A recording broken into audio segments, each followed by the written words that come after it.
The sun rose lazily over Maplewood, a quaint little town where everyone seemed to know each other by name. The streets were lined with oak trees shedding their golden leaves, a picturesque sign of autumn's gentle presence. Among the bustle of morning routines was Anna, a middle-aged single mother who worked as a waitress at Benny's diner. She wasn't rich by any means, but she had an uncanny ability to find joy in the smallest things, like the giggle of her daughter Lily, or the comforting aroma of fresh coffee brewing at dawn. Today started like any other. Anna rushed through her modest apartment, tying her apron while Lily slurped cereal at the kitchen table. "Don't forget, Mom," Lily chirped, waving a handmade card. "You said you'd drop this off at school for the kindness project." Anna ruffled Lily's hair, smiling. "I won't forget. Now finish up, or we'll be late." The Kindness Project was a school initiative encouraging kids to spread positivity.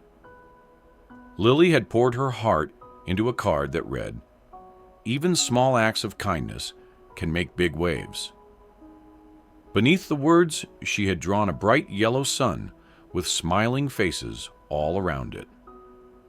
Later that morning, as Anna stood behind the counter at the diner, she couldn't shake the thought of Lily's card. The message seemed to cling to her. Around noon, a scruffy-looking man in his late 40s walked into the diner, his eyes scanning the room nervously. He wore a tattered jacket, and his boots were caked in mud. Anna greeted him with her usual warmth. "Good afternoon. Take a seat wherever you'd like." He hesitated but chose a booth near the window.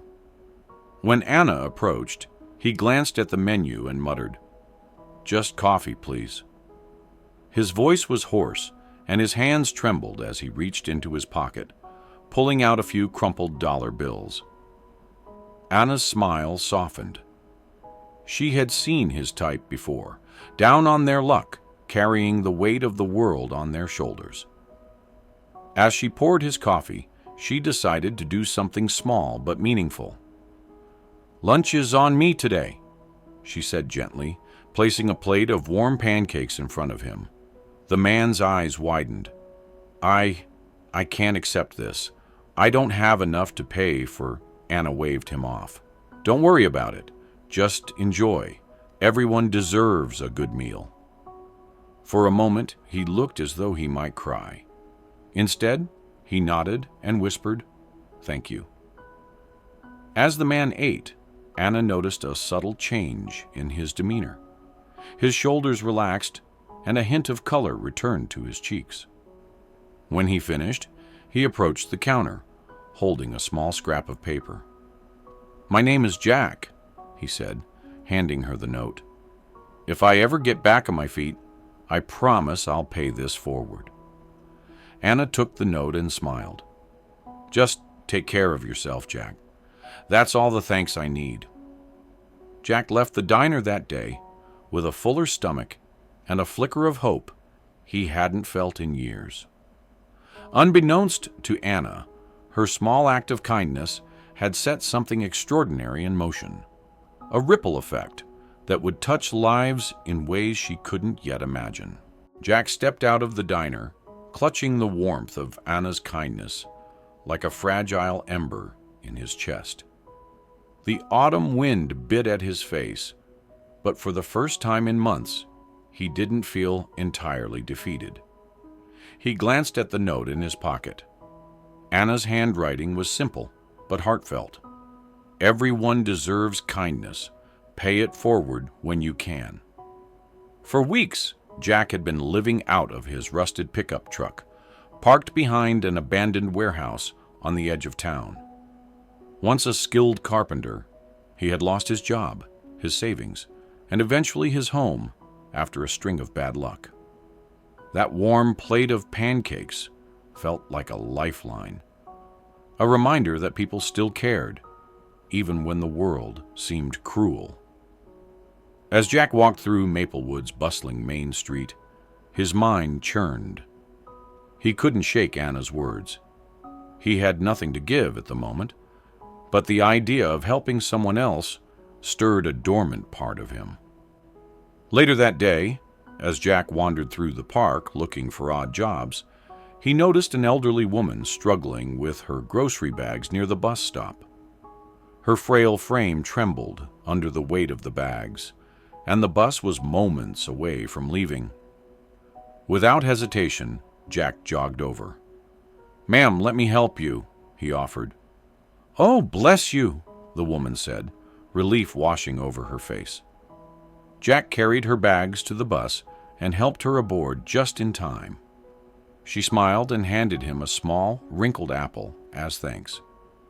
"It's not much," she said, "but you're a good soul. The world needs more of that." Jack watched as the bus pulled away, her words resonating in his mind. For the first time in a long while, he felt useful, like his existence mattered. A few days later, Jack finally found a small construction gig, repairing a neighbor's fence. It wasn't much, but the payment was enough to buy him a decent meal and some basic tools. Slowly, the pieces of his life began falling back into place. He moved from his truck into a modest room above a local hardware store, and his reputation as a reliable handyman began spreading through the community. One evening, as Jack worked on patching a broken window at a local shelter, he overheard the shelter's director, Margaret, talking to a young woman named Clara. Clara, a single mother, had recently lost her job and was on the verge of homelessness. She sat in a corner, cradling her toddler while tears streamed down her face. Jack approached Margaret later, his voice low. "I can fix that broken crib you've been meaning to throw out. Maybe Clara can use it for her little one." Margaret smiled at him, touched by his generosity. "That would be wonderful, Jack. Thank you." Jack spent hours in the shelter's workshop that night, repairing the crib until it looked almost new. When he presented it to Clara the next morning, her reaction surprised him. She burst into tears, hugging him tightly. "You don't know what this means to me," she said. "Thank you." Jack shrugged, feeling a little embarrassed. "Just paying forward the kindness someone showed me." Clara's spirits lifted after Jack's gesture. Inspired, she decided to do something meaningful herself.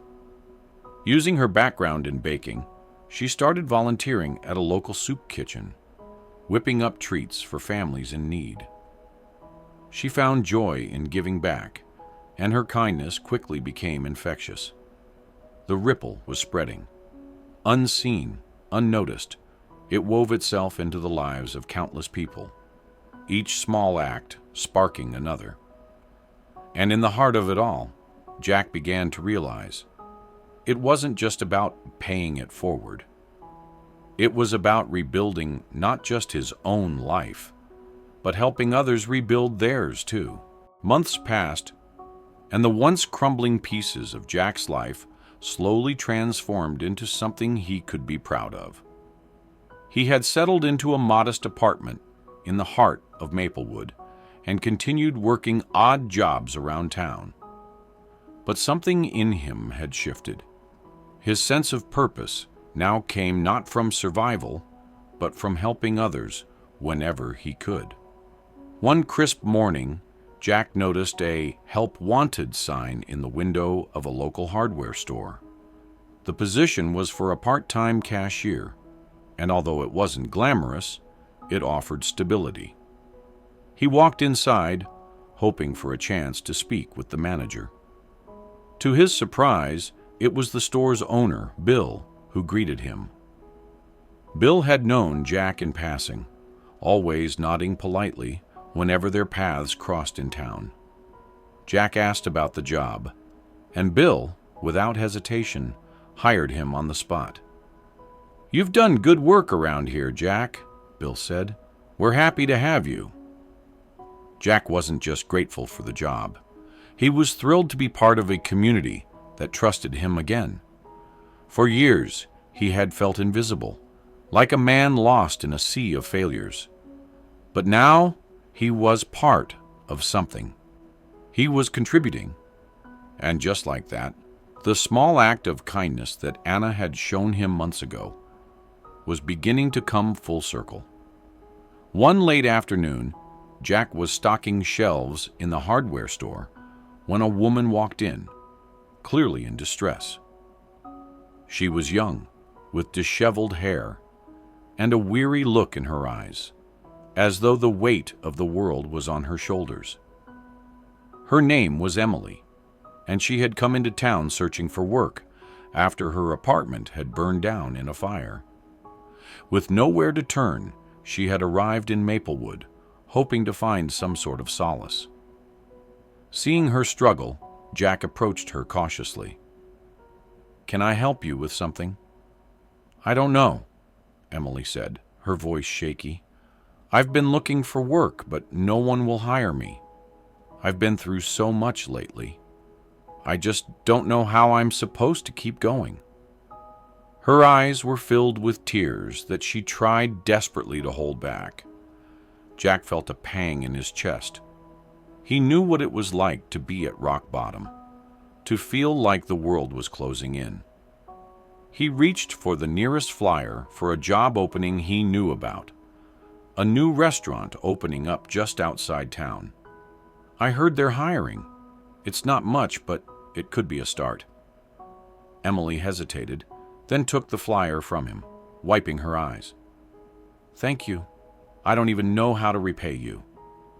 Jack smiled softly. "You don't have to. Just keep going. That's all any of us can do." Later that week, Emily got the job at the new restaurant. It wasn't long before her confidence started to grow.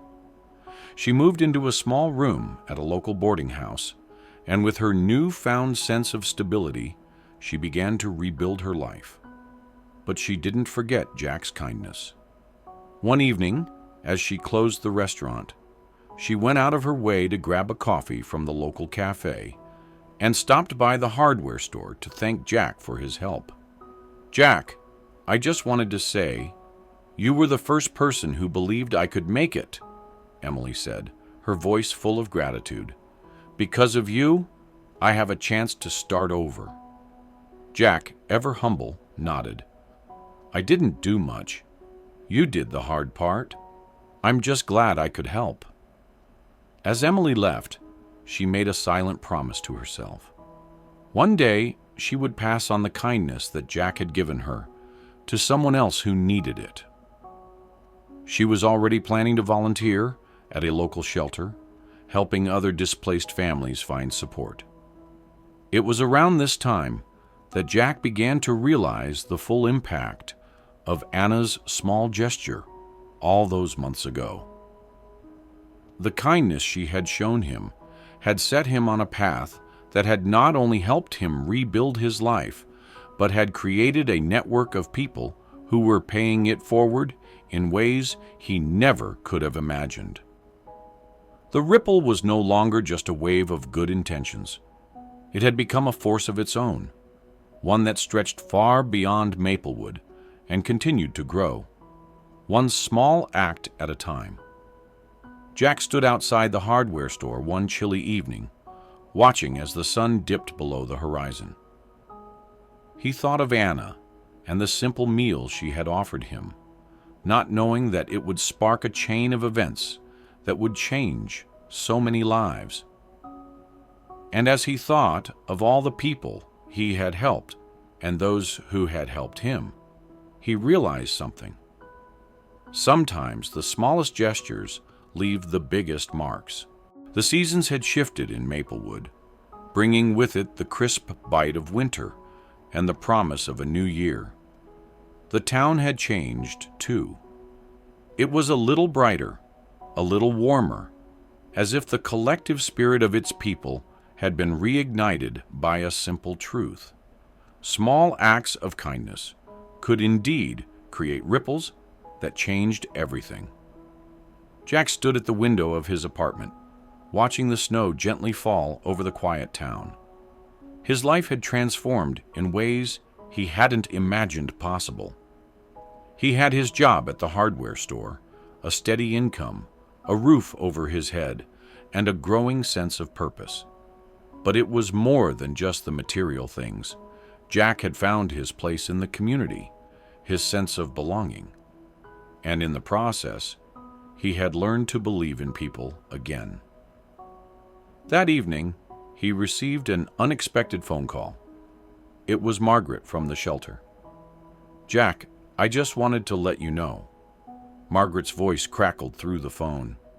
"Clara, the young mother you helped, she's doing amazing. She got a full-time job, and she's been helping out at the shelter with a food drive. She's already started passing on the kindness you showed her, and I think you'd be really proud." Jack smiled softly. Clara had paid it forward. Margaret continued, "And Emily, remember her? The one you helped find that restaurant job? She's organizing a community fundraiser for families who've been displaced by fires. She's reaching out to people from all over the county." Jack's heart swelled with pride. Emily had found her way too. "I just wanted you to know," Margaret said, "your kindness hasn't just impacted their lives. It's rippled through the entire town. People are starting to help one another in ways we haven't seen before." As he hung up the phone, Jack reflected on everything that had come to pass. What had started with a simple meal at Benny's diner, a small act that Anna had shown him, had cascaded into something far greater than he could have ever imagined. Each person he had helped had carried that kindness forward, and it was like a thread weaving its way through the fabric of the community, strengthening everyone it touched. Months later, Jack stood in the park on a crisp spring morning, watching as families gathered for the annual Maplewood Community Day. There was laughter in the air, children running through the grass, vendors selling their wares, and music playing from a nearby stage. It was a celebration, but more than that, it was a reflection of what Maplewood had become. A town bound together, not just by its shared history, but by a collective commitment to lifting each other up. Jack was there, standing in the crowd with Emily, Clara, and even Anna, who had come to the event with her daughter, Lily. It was the first time they had all been together, and it felt like a quiet acknowledgement of the journey they had taken, how the ripple of kindness had grown into something stronger than any of them could have predicted. Anna smiled at Jack as she introduced him to a new neighbor. "This is Jack," she said, her voice warm. "He's the one who showed me how far a small act of kindness can really go." Jack chuckled, shaking his head. "No, Anna, it was you who made all this possible," he said, his voice filled with gratitude. As the sun began to set, casting a golden glow over the park, Jack stood with his friends, feeling a deep sense of peace. The ripple that had begun with his own moment of need had now transformed into a wave of hope, touching lives in ways that had no end. He thought of the note that had started it all, the simple words Anna had written for him. "Everyone deserves kindness. Pay it forward when you can." And as he looked around at the faces of those he had helped and who had helped him in return, he knew that kindness, in its truest form, had a power beyond what anyone could predict. It wasn't just about one person's act. It was about the collective strength of all those who believed that small gestures, no matter how simple, could create the most profound change. Jack smiled to himself, knowing the ripple would continue to grow, because sometimes the smallest acts create the biggest waves, and the world, just like Maplewood, would be better for it.